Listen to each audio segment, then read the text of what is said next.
everybody. Welcome to the pre-game hangout with the Dungeon Scrawlers and our special guests. You recognize Rhiannon, obviously, one of our core team members, and the notorious Chris the Gray is back for another session of Isekai Realms in half an hour. And we have a slightly unfamiliar face, but not an unfamiliar person. This is the inestimable Joel Everett, who is also better known as Rumpus Imperator, who is joining us on our quest today. Randy will also be here. Allie is sick, so she's not going to make it. But the five of us are here, and we are going to have a time. Also, Yang Yang is up there in the sky doing his technocracy magic. So, how is everyone doing? Whew. The rain is finally here in Seattle. It has wiped away some of that terrible smoke that was making life so miserable for so long. Wow, this is apparently been around for a while. You had those smoke spiders last time we had this game. Yep. Yeah. It was what? Well, so we were clear of smoke until after Labor Day weekend. It was the next weekend that it started. Mhm. And then it was October 21 that the rain came. Yep. So that's more than a month. So you guys didn't have rain that whole time, or just like did you have the normal like No, no rain the whole after? time? Wow. Yeah, I mean, we're used to it raining a lot in Seattle, right? That's literally what we're famous for, but not this time. Yeah, it was the whole wrong weather pattern for the season. And so the wildfires weren't cut off by the weather pattern of fall arriving, because the weather pattern of fall didn't arrive. I follow the National Weather Service Twitter, and as well as forecasts. They do like records and stuff. And so on the 21st, they were like, this is the first measurable rain for like 5 months at SeaTac, and like crazy things like that. So next time they talk about like running a pipeline to Seattle for our water, you'll know how absurd that is. Yeah, that, oof, boy. Yeah, toward the end there was like this very strange toxic mixture of fog and smoke, because the fog still managed to get in. And it was like walking through Silent Hill at times here in Seattle. It was very strange and very unsettling. Well, that one day where toxic. It was like air quality over 200, I don't know there was even any fog in that. That was just smoke. Just smoking. I believe those sorts of climatic circumstances. Some in Jack the Ripper, if I'm not mistaken. Is that not correct? Maybe. I mean, if any weather was going to do that, it would have been that. So where are the wildfires that you guys are experiencing, or that you're catching the smoke from right now? Well, one of them was just a few dozen miles south of Seattle, the southeast of Seattle. Yeah, and there was one that was sort of northeast. So the big one for most of that month. So that, to be clear, like they're being mopped up now. We have no more smoke, so that's good. When the rain came on the 21st, but so if you think of Seattle being between the Olympic Peninsula and then the Cascade Mountains, and to get to the eastern side of the state, like all of eastern Washington, you go through Cascades in a couple passes. And so not the biggest pass with the interstate highway, but one of the smaller highways, a more northern, smaller pass. It was right up sort of against the highway in the pass. And so the firefighting wise, they kept it away from where people were living along the highway. But as far as like stopping it and then stopping the smoke, it's all like mountains. It's like all super steep grades. Nobody can like fight it on foot, and like dropping stuff on it through the canopy doesn't work. It hits the canopy. And I was reading a whole thing about it. It was really interesting because apparently if they let it like not burn people, obviously, but if they sort of let it burn the national forest and let it sort of do its thing, it's better for landslides because it kind of hops around and it leaves vegetation, and that still anchors the hillsides. And it's better for later fires. The woman who was doing the thread on Twitter was thinking that we could be decades before we see another fire in that area because everybody's all like, oh, it burns up the fuel or whatever, but it's sort of it changes the ecosystem because the fire comes through and then it's not as susceptible to fire again for quite a while. So she was saying that it was, I think, I don't remember who was doing the thread. They were saying that it was kind of a good thing that they let it sort of like run its course over a long time rather than trying to like stop it short, because their choices for stopping it short would be to burn fire breaks and be like, just everything gone, totally burned to the ground in a controlled burn. And then that's like terrible for the landslides and whatever. So I found it in my little like scientist way. Very interesting. I have not known you long, Rhiannon, but in the little time that I've known you, I've learned that you have a considerable amount of information about a wide assortment of topics. I think you'd be fantastic at trivia of any sort, and you're a real asset to a player self-adventure. There was a short story at one point about a monk or a nun, I think she was a nun, who was fighting magical creatures in medieval times. And she won the day because of something that she'd read in a manuscript. And so it's sort of like at the end, that was the takeaway was that she was so powerful because she had been paying attention to everything she'd been reading as she copied it. And so being an editor, I mean, I'm talking about getting this from Twitter or whatever, but a lot of my random trivia knowledge is because as I edit it, I'm sort of paying attention. So I don't necessarily have deep knowledge, but know a little bit about a lot. Yeah, So scientifically. you're a bard. Yeah. Yeah. I mean, we're all bards, but she's the College of Lore bard. So which is weird because everybody's like, do you like doing research? Isn't research fun? And I'm like, I hate doing research. Go away. Have you ever done the old school sort that doesn't when I do it for work, I remember it. Like going through the stacks or old manuscripts, that sort of thing. You know, the sort of place you would expect to find a copy of the Necronomicon.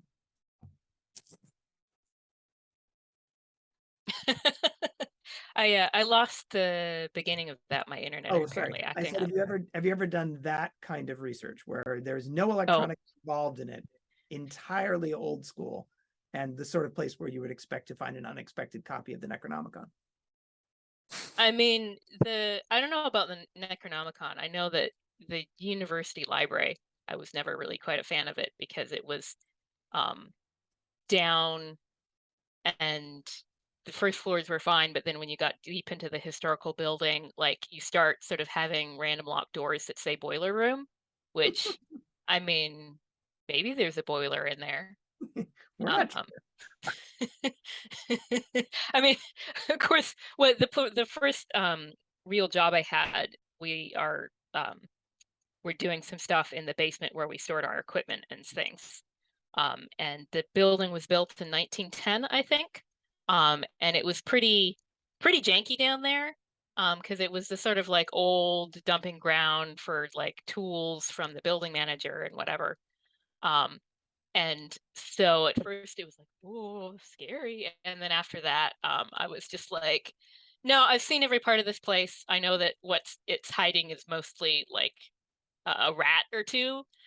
So the start of every good first level adventure.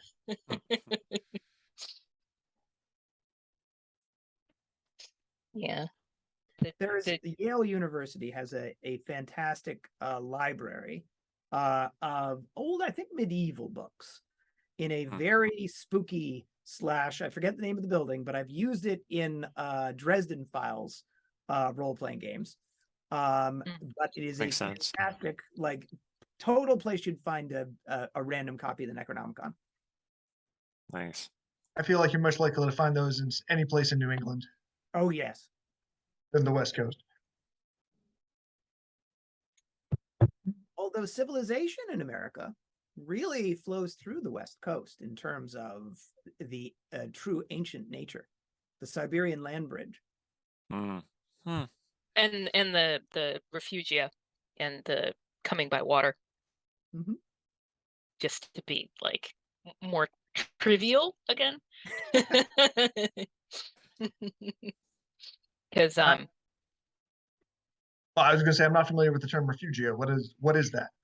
so the idea is that the land bridge and the quote unquote ice-free corridor. So the land bridge was open at a certain time, and then the glaciers in North America sort of covered over like much of what's now Canada until a certain time, at which point they were starting to sort of like recede, and you got the quote unquote ice-free corridor that's sort of in through the Canadian prairies down through the Great Plains.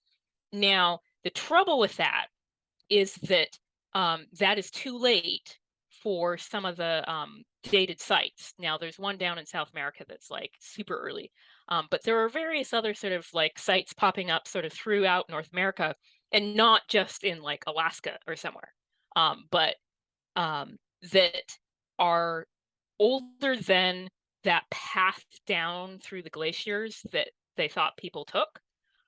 So the idea is that along the West Coast, sort of up along British Columbia, Pacific Northwest a little bit, that the glacier ice didn't go all the way to the edge of the land, that there were, the term refugia is where there's land that's not under the glacier that has vegetation and animals so that people could be there and have something to eat.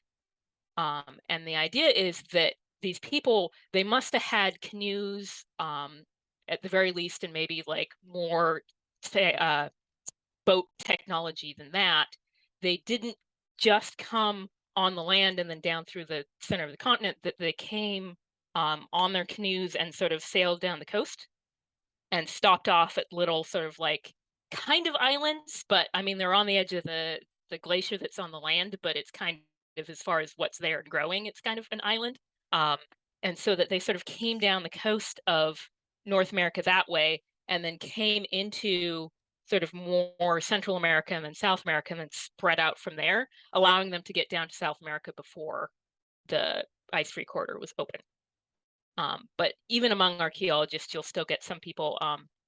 Clovis is the name for the culture that has a particular kind of spear point technology. And sorry, I'm going on and on. I'm like, No, please do. Stop myself. We're learning. We're learning. No one has stopped you. No one will stop you. Continue. Clovis is a name for a particular kind of technology, and sometimes people have heard of that. And so they originally assumed those were the earliest folks that came over the land bridge, came through the ice-free corridor, spread across the country, blah, blah, blah. But there are more and more good, well-dated sites throughout the Americas that are pre-Clovis. And so the idea is that there were people around doing different kind of stuff before then. And that Clovis might not have been all like big game hunters either. So on the leading edge. But you'll still have people sometimes who are like, oh yeah, Clovis were the first, and they had their spears and hunted the big aminals and stuff. So Delta Green, the modern role-playing game for Call of Cthulhu, I think it's Chaosium, has an interesting theory about the original colonization of North America. So yes, I've heard of the Clovis people by virtue of I see. knowledge of Delta Green.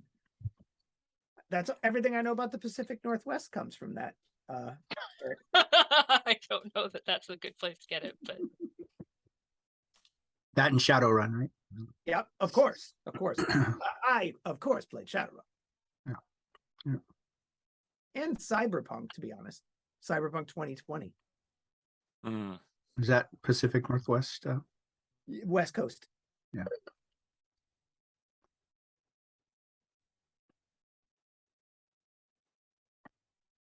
Yes, Cyberpunk fans. Anyone? Bueller?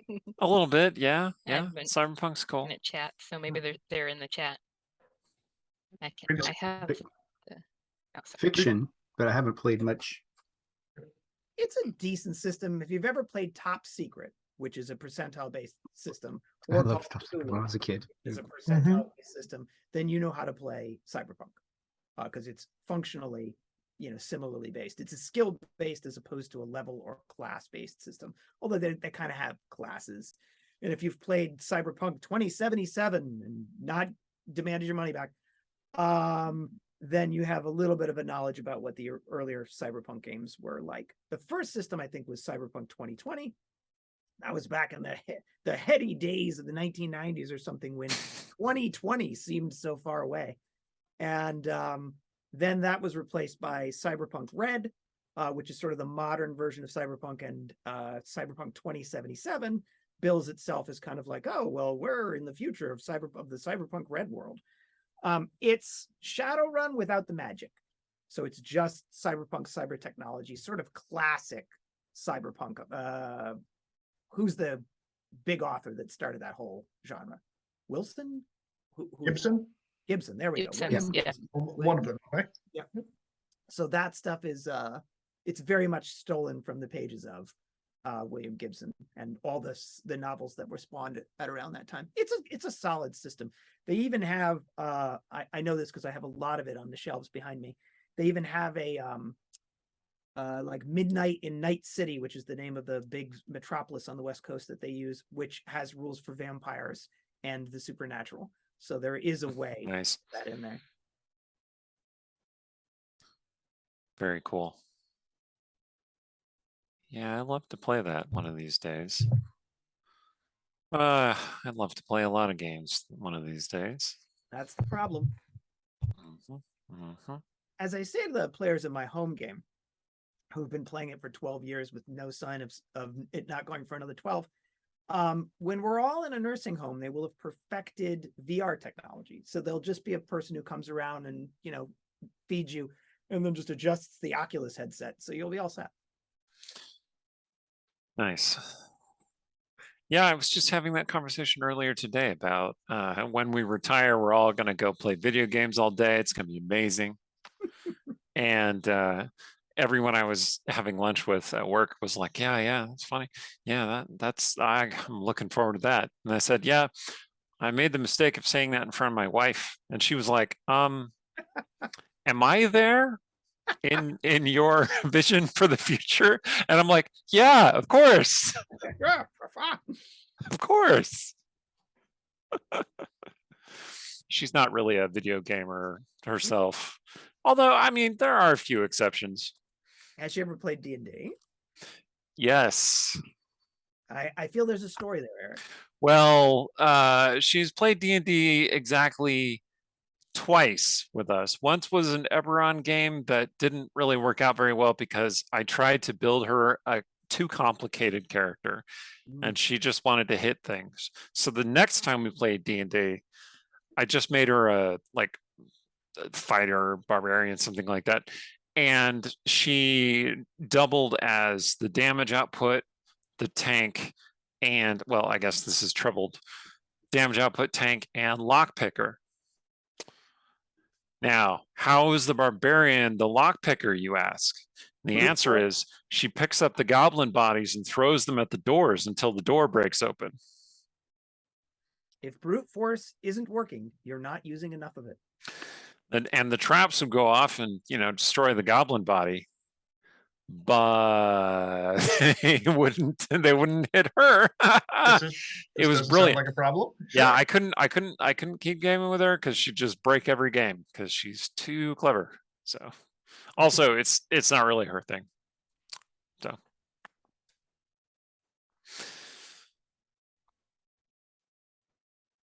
she does like board games a lot though. She's very, very good at board games. She almost always defeats me at board games. we talking like German resource management games, or are we looking at like, Risk Legacy? What are we talking about? I think the answer is yes. Anything really. Yeah, Shoots and anything ladders. really. Anything really.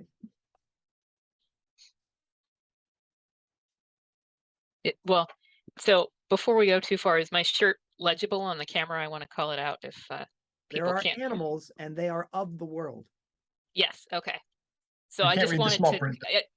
Okay, I just wanted to because the joke you can't understand if you can't read it. So this is Trash Panda, Danger Noodle, and Sea Flap Flap.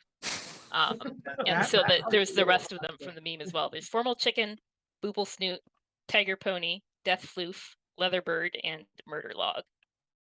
Ah, I like the murder log. In case anybody was wondering, why the random animals, there is a reason.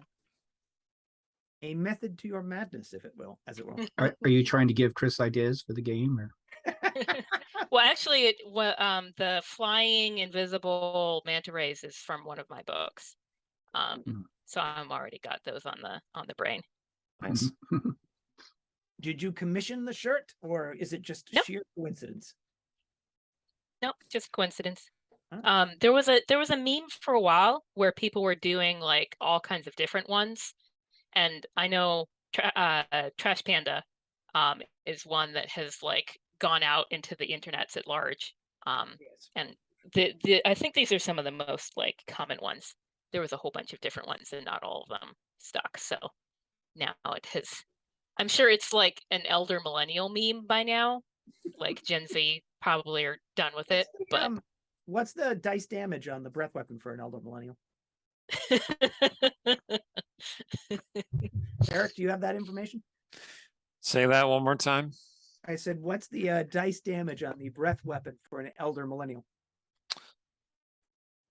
It depends if someone is sensitive to caffeine or not. Ah, gotcha. All right. Allergies. So yeah, it's typically 5d4, but 5d4 plus 5 if someone has a caffeine sensitivity. Fair enough. So what's a Great Worm Gen X then? Because that would be me. They were in second edition. That 5d4 will kill an awful lot of characters. It sure will. It's 3d8 and the target becomes invisible. I see. It's dismissed.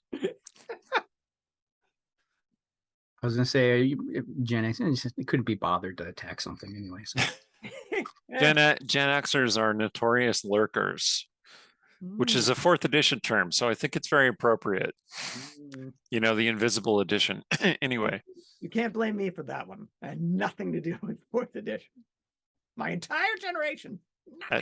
As far as we know. And as the latchkey generation, we all get bonuses on lockpicking. That would be true, yes. And the production of food.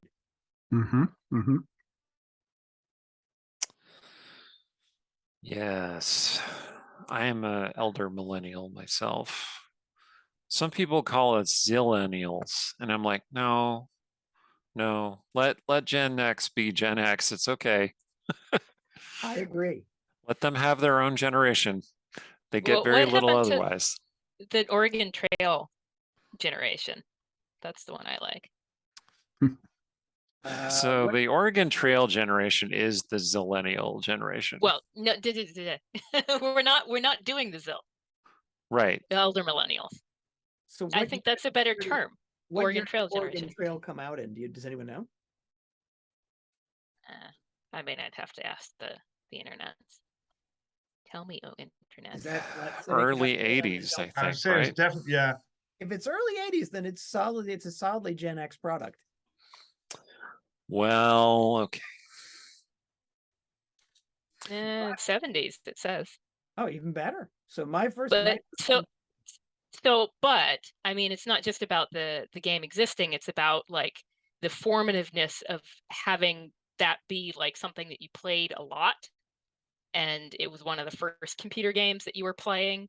I played it at school. I didn't have it at home. Yeah, but so did I. First release, the Oregon Trail, December 3, 1971. Wow. That is much older than I thought it was. That's a boomer game. That's because Gen Xers are like between 1 and 6 years old or something like that. Nobody's playing Oregon Trail in 1971. Hold on. Apparently, there were spin-offs of the Oregon Trail, including the Amazon Trail, the Yukon Trail, I've heard of that one. Maya Quest, the Mystery Trail, and Africa Trail.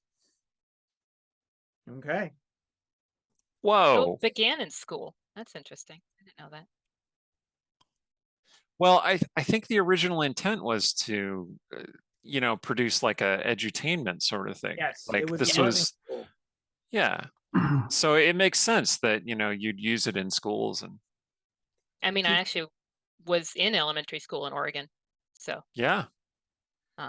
we also did like a Me too. whole like class unit in 4th grade where we had to like make decisions and pack stuff and have a team that was our wagon train that we made decisions about like where we're going to go on their little routes. We all freaking died. No, there was one wagon train who didn't die, but I wasn't on it, and that was incorrect. I made the right decisions. I shouldn't have died. Teaches you But about you the did- horrors of dysentery, bears, and cannibalism. No, this was the real like actual kind of stuff about it. But And how is that not real? There were some examples of that. oh yeah, but no, I mean the more of the sort of like the experience of more people rather than this few specific examples that Yep. Ying is guiding us towards break. We're Yep. almost at 6. Oh, is he? Oh, Yeah. well, all right. We shall take a short break and then we shall be back for some Isekai Realms action. Don't go away.